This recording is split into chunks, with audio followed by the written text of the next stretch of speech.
Magandang umaga. Bakaigan labis ang pigati ng mga kaanak ng 7 taong gulang na batang si Stephanie Nicole Elia. Matapos nga siyang bawian ng buhay kahapon dahil sa tama ng ligaw na bala sa kanyang ulo. Darito ang report ni Julio Segovia.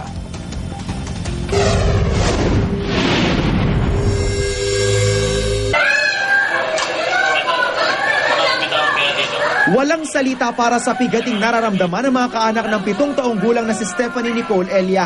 Eksakto alas 2:26 ng hapon, idineklarang wala ng buhay ang bata.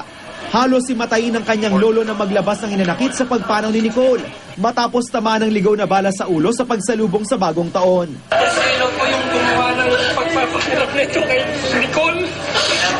Sana siguro masaya ka na. Ikaw ang pinagmulan ng paghihirap ng aking apo. Pagbabayaran mo yan sa Panginoon at sa batas ng tao. Yan ang tandaan mo, hindi man ka namin kilala. Tandaan mo, huwag sana mangyari sa iyo sapagkat makikita mo kung gaano kasakit ang nangyari ito sa amin. Ayon sa mga doktor, nagtamo ng severe brain injury si Nicole dahil sa balang tumagos sa kanyang utak na dumiretso sa likod ng kaliwang mata saka bumuon sa pisngi. Mula nang isugod sa ospital, hindi na raw nagkamalay pa ang bata. 8 beses siyang nag-cardiac arrest. Hindi rin namin siya pwedeng tigilan ng resuscitation. Pero andun na po tayo, nag-maximize na po tayo ng gamot, nag-maximize na po tayo ng effort. Hanggang po yung kanyang magulang ay di nagsabi na rin, tama na po. Sa ngayon, kumukuha raw ng lakas ang pamilya sa masasayang alaalang iniwan ni Nicole. Mahal na mahal ko siya. Mahal na mahal namin siya ng mama niya. Sa paggalugad ng mga pulis malapit sa lugar kung saan tinamaan ng bala si Nicole, na-recover ang 6 na slag ng kalibre 45 baril.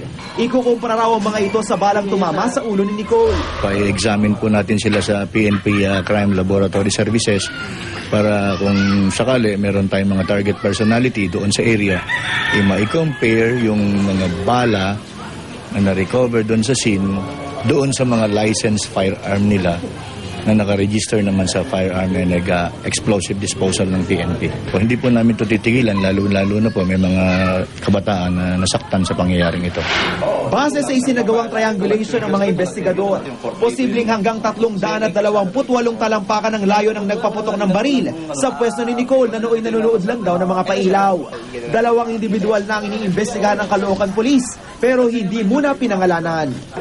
Para sa unang balita, Julio Segovia reporting.